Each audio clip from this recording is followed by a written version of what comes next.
Hello everyone, thanks for tuning in again.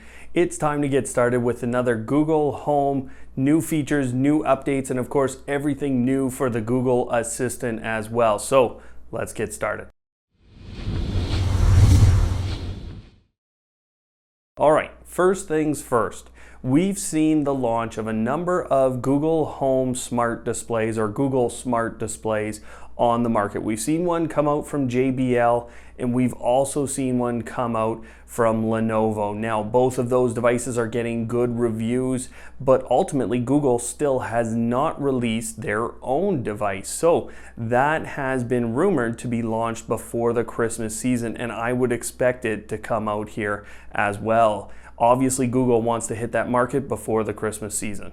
Next up is something else we're likely to see by the time Christmas rolls around here. Sonos has been hinting at Google Assistant integration into the Sonos One and Sonos Beam, both of those speakers here, for a long time, and ultimately what they've said is it's time to go. It's going to be right around the Christmas season as well. So that's going to make both the new Google Smart Display branded by Google and the Sonos speaker pretty hot items around Christmas. This is a big feature as far as I'm concerned.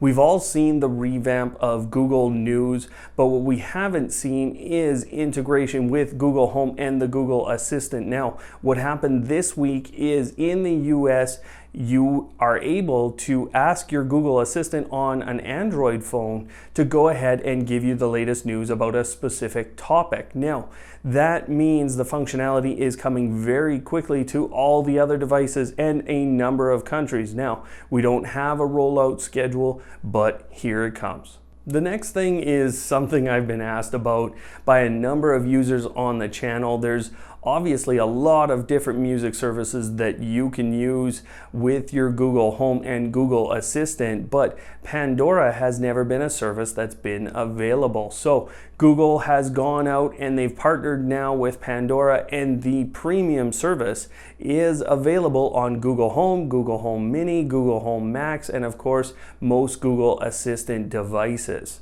The big thing I noticed with this integration was actually the fact that you could search by lyric using your Google Home. So that's a really interesting functionality, not something I've used with other services, but is available with Pandora. Last week, I told you all about the Russians, the fact that they were coming to the Google Assistant. Well, this week, it's the Swedish that are coming, and so Google Assistant can now speak Swedish, and this is in line with what Google has said in the past months here, that they will be adding all of these languages to the Google Assistant and eventually the Google Home.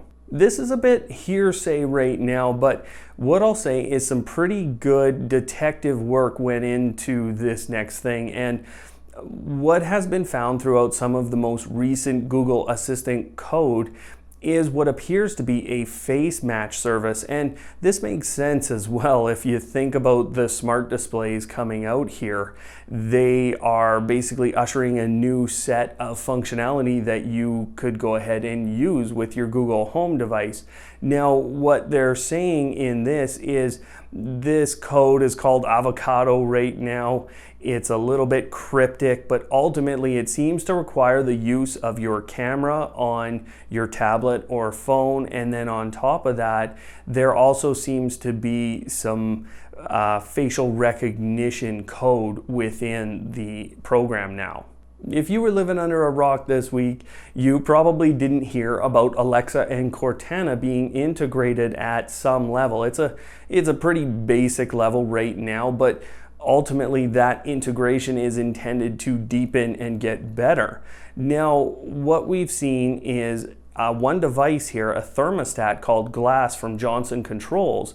It now has actually three assistants or three voice assistant capabilities with it. So the Google Assistant integration has been added, Alexa has been added. The interesting thing about this device is Cortana will still remain front and center. You can ask for Alexa. The Google Assistant integration is through your Google Home, but ultimately you can still control this device now. Now, while this next piece is not actually Google Home news or updates or new features. What this is something that I think a lot of people on the channel are going to be interested in, and that is basically a hearing aid capability being added into Android through a partnership between Google and a company called GN Hearing, basically a Danish company actually.